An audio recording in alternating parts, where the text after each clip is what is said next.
The story between my mother and I is not too complicated, right? But it's a history of hatred on her side. I never really believed she was my mother. You feel that way sometimes. Many of my fans, especially on Facebook, they understand where I'm coming from because they share the same sentiment. Not all of us have good mothers. My mother was into a lot of occult stuff, juju, and all that.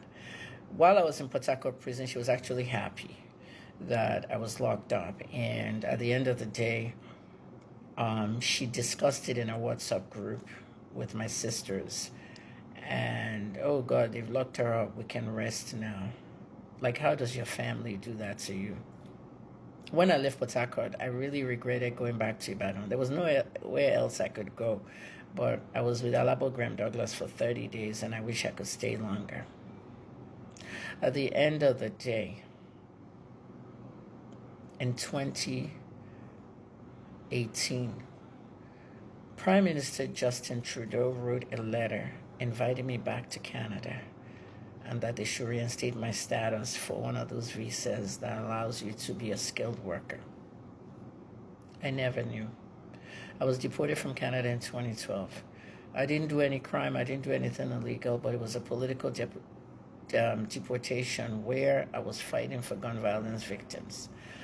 I went on video and I told Prime Minister Harper to stop designing gun laws meant to kill black children. Some of the gun laws that Harper had was just like designed for blacks to kill each other.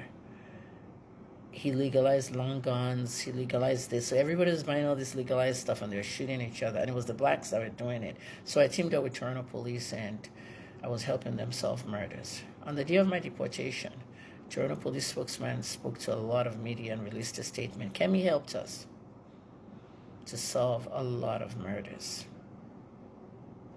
Not just here, but in other jurisdictions. The chief of police wrote, and the head of homicide, Mark Saunders, who became the chief of police after I left, 5 more people like Kemi in this city and we'll solve everything. I left gloriously. When I entered the plane, the Canadian Border Services Agency guy gave me my phone back. And when I turned on that phone on the runway before the plane took off, and I had a little network, I saw the message from EME. I had booked Wizkid on MTV Canada to come in and be on the show. I was a publicist as well, music publicist. And they didn't get the message. They just got it when I was leaving Canada. Because Wizkid's former manager, Osage, who wanted revenge against him as they were separated, found out that Wiz was going to start his own label, so she became wicked. She didn't tell them. So Wiz Road's manager was texting me on the BlackBerry. You know, BlackBerry is Canada, and that's what I had, saying that we just found this out. This is horrible. And I said, I'm in the plane headed to Nigeria. It was a mess. When I got to Nigeria, it was like Ayanimashan was talking about, I told his magazine, Hip TV is the television. There was a magazine I spoke to. It was Ayo's magazine. I think it doesn't publish that anymore. But at the end of the day, I began to learn how they operate things in Nigeria. Don't forget, I never went to Nigeria for 22 years. So now I'm deported from Canada and I'm coming back and I'm seeing all these things about backstabbing, backbiting, the industry fight, you know. I created a news platform called HNN Africa, $5 million news platform. I lost it after the Biomi case, domain and everything. I never asked the Biomi for a penny. He didn't give me a penny. I clarified that in a video. But a lot of people in that Biomi case, especially this thing with Rivers now, they don't understand. They're all posting that video all around. I didn't go there to confess. I said somebody sent a news tip to me. They wanted me to use it against a genuine man of God. And I cursed the person. And the person that sent it, Bimini Adibola, is everything going on with her in London? I know what I was doing. I wanted to place that curse at Ibiomi's pulpit. Ibiomi was not in the church that day. And so all these Rivers people blasting me and all that, You can't even notice. I pulled away from the guy and I said, I want to go and hug Mrs. Ibiyomi. I went down the street. They didn't want me to go, so they quickly edited the thing. And I hugged Mrs. Ibiyomi, who was sitting down. So I bent down to hug her, like on my knees, kneeling down. So they said I went to beg Ibiyomi. And I was with just people and the way they see things. So a letter came from Canada for me to come back, because one of the things I said, if I'm deported, I'm going to be persecuted in Nigeria. So I was persecuted in Nigeria, and the Canadian government invited me back. That letter came when I was in Port Harcourt prison. 3 different arrests, 6 months. My mother took the letter and tore it up into pieces and burned it. I did not know that I could have gone back to Canada in 2018. They saw it all over the news, and she was persecuted. So one day, as God will have it, the landfill behind the house where we burn everything, I went there to burn something. My son and I now saw pieces of paper. We saw a Canadian government letterhead. And as God will have it, we saw it. A letter, and we couldn't find pieces of it. My own mother got an invitation for me to return to Canada, and she tore it into pieces. My mother was evil. She placed a snake in my son's room. And then they acted as if they saw the snake and they came to kill it at 5 a.m. There's so much I have to tell you, so much. To read about everything, you can go to Facebook, Kemi Talks Life, and you can read the story about the snake and everything. The picture of the snake is there too, your own mother.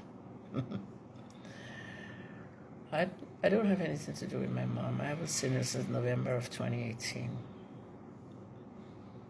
She was very evil.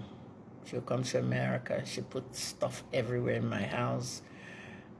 I wouldn't even know until everything just goes wrong in that house, fights, everything, you know? People can come in your house and drop stuff in your house that will make everybody fight and just spiritually destroy the inside of that house, you know? So don't invite your parents to your house in America, especially your mother.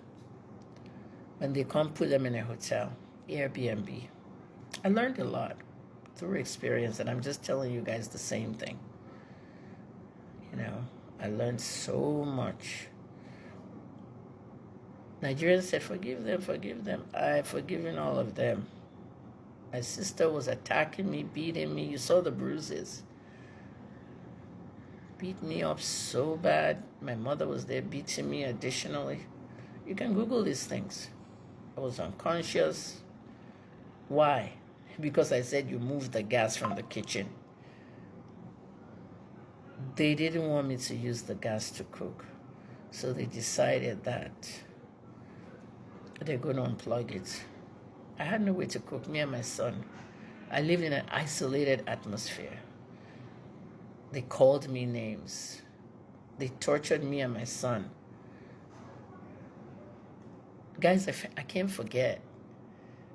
Some of you are saying you're only hearing one side of the story. There's no other side of the story because you're not going to hear anything. Right now, they're all embarrassed that these things are happening because they think I am the one that will be ashamed. Kemi has gone to tell everybody on Facebook. They called one of my children in America. She has gone to tell everybody on Facebook this and that. You're now embarrassed for all the evil you did to me. You are all trying to get in touch with me and you have no way to reach me. I went through trauma. I don't want that in my life anymore. There's a boundary now. Forgiveness is for remorseful people. That's why I don't like to forgive. Some people will start preaching the Bible. You must forgive. You take your bitterness out and all that. I'm not bitter. If you start forgiving people, then they start telling you, go and visit them. Go and call them. Never. If you have evil members of your family, you know what I'm talking about. My mom will be 85 this year. You're very lucky if you have a good mother. You are very lucky because you think it's all roses inside our homes, huh? No, it's not. you.